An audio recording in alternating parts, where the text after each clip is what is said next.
Amberanti, dia nak kahwin dengan bidadari. Dia bukan nak kahwin dengan Sarkis yang jaga rimau. Itu bukan cara kita selesaikan masalah. Kita baring berinfo. Ada cara untuk tegur masyarakat. Sotra? Ya. Serius lah. Nampak macam muka saya tengah buat kelakar ke? Jangan terpengaruh dengan orkid. Itu yang tradisi. Apa dah jadi ni? Kenapa boleh api besar macam ni?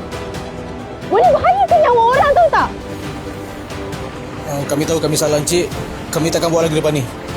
Minta maaf, Cik. Fikir baik-baik. Saya ni nak kahwin dengan orang yang sayangkan nyawa dia. Bukannya kerja dia. Ingat tu.